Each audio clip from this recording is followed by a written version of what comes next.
మాజీ మంత్రి విడుదల రజనీతో పాటు ఆమె వ్యక్తిగత సహాయకులు రామకృష్ణ, ఫణి, నాటి సిఐ సూర్యనారాయణలపై కేసు నమోదు చేయాలని ఏపీ హైకోర్టు పోలీసులకు ఆదేశించింది.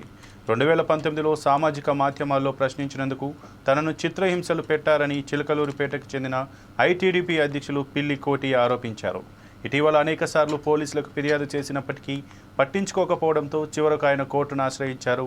కోటి పిటిషన్ను విచారణకు స్వీకరించిన హైకోర్టు ఈ మేరకు వారిపై కేసు నమోదు చేయాలని ఆదేశించింది. 2 వారాల్లోగా వివరాలు పంపాలని కూడా పోలీసులను ఆదేశించింది.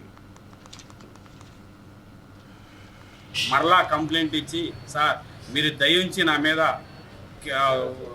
ఒక్కసారి మీరు చూసి కేసు కట్టాల్సిందిగా చూస్తున్నాం, లేదంటే ఇలాంటి సంఘటనలు ఇంకా ఎన్నో జరుగుతాయి, ఇలాంటి దుర్మార్గులు సొసైటీలో ఉండడానికి లేదు, వీళ్ళని శిక్షించి మీరు తగు చర్యలు తీసుకొని చట్టబద్ధంగా వ్యవహరించాలని ఎస్పీ గారి దగ్గర విన్నపించుకున్నాను. నేను ఇవాళ రోజున ఒకటే చెబుతున్నాను, మాజీ మంత్రి విడుదల రజనీకి కానీ వారు తొత్తుల్లో పనిచేసిన ప్రతి ఒక్క ఆఫీసర్కి కానీ ఎవరికైనా సరే చెబుతున్నాను, దళితులంటే ఎంత హీనంగా చూసి ఆ రోజు కొట్టే రోజు ఆ పక్కనే అంబేద్కర్ భవనం కూడా ఉండిద్ది. ఆ అంబేద్కర్ భవనంలో దళితులు కమిటీ కూడా వేస్తున్నారు. నా కేకలు కూడా అక్కడికి వినబడ్డాయి.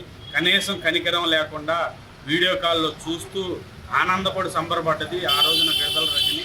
ఈ రోజున పార్టీ పోయేదలికి ఎక్కడో దాక్కొని ఎక్కడో తిరుగుతుంది. మరలా ఇప్పుడు చిల్లరపేటకు వచ్చి ఏదో అడపాదడప పరామర్శలు చేస్తుంది.